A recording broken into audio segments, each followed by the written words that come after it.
Bye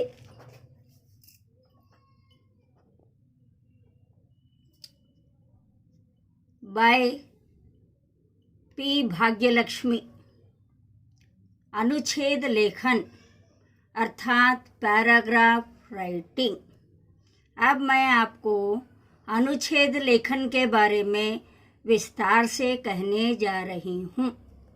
अनुच्छेद लेखन में एक ही अनुच्छेद होता है। पुनराम वह अपने आप में संक्षिप्त होते हुए भी पूरा होता है। पुनराम उसमें भूमिका आदि का कोई स्थान नहीं होता। पुनराम किसी भी एक विषय के पक्ष पर किसी एक भाव या विचार पर लिखा गया लेख अनुच्छेद लेखन कहलाता है।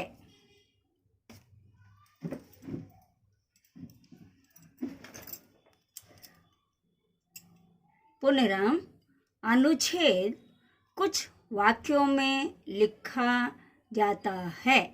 पुनराम इसमें निबंध की तरह अलग अलग अनुच्छेद यानी पैराग्राफ नहीं होते हैं। पुनराम इससे बच्चों की रचनात्मक क्षमता का विकास होता है। पुनराम अब अनुच्छेद लेखन के लिए ध्यान रखने योग्य बातें। पहला, दिए गए विषय पर अच्छी तरह विचार कर लें। पुनराम दूसरा, भावों को एक क्रम से लिखें। पुनराम तीसरा, भाषा सरल सहज और स्पष्ट हों। पुनराम चौथा, वाक्य छोटे छोटे हों। पुनराम पांचवा, विराम चिन्हों का उचित प्रयोग हो। पुनराम छठवां, यथास्थान मुहावरों का प्रयोग हो। पुनराम सातवां, विचारों का आपस में तालमेल बनाए रखें। पुनराम आठवां, एक विचार को एक बार स्पष्ट करें। पुनराम पुनरावृत्ति से बचें। अब मैं कक्षा 5 के अनुसार आपका अनुच्छेदन लेखन अनुशासन है। अनुशासन के बारे में विस्तार से आपको कुछ पंक्तियां बताने जा रही हूँ। अनुशासन को मानव जीवन का मूल आधार माना गया है। पुनराम जीवन का मूल मंत्र ही है अनुशासन। पुनराम विद्यार्थी के जीवन में अनुशासन का विशेष महत्व है।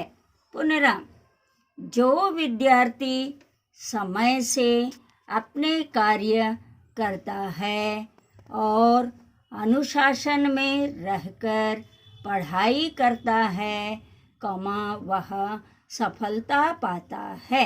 पुनराम अनुशासित विद्यार्थी ही सबका प्रिय होता है। पुनराम अनुशासन का आरंभ परिवार से होता है। पुनराम विद्यालय में इसका विकास होता है। पुनराम सच्चा अनुशासन मनुष्य को पशुता से ऊपर उठाकर मनुष्य बनाता है। पुनराम अनुशासनहीन व्यक्ति का जीवन जटिलताओं से परिपूर्ण और उद्देश्यहीन हो जाता है। पुनराम अनुशासन का सर्वश्रेष्ठ प्रकार आत्मानुशासन ही है। आत्मानुशासन का अर्थ है आत्मा के अनुसार विचार प्रयोग करना।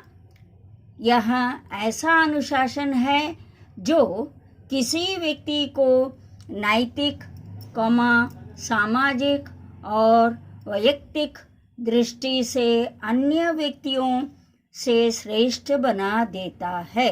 पुनेराम। धन्यवाद बच्चों। इस अनुच्छेद लेखन को बार बार पढ़कर आप समझें और पढ़ाई करें।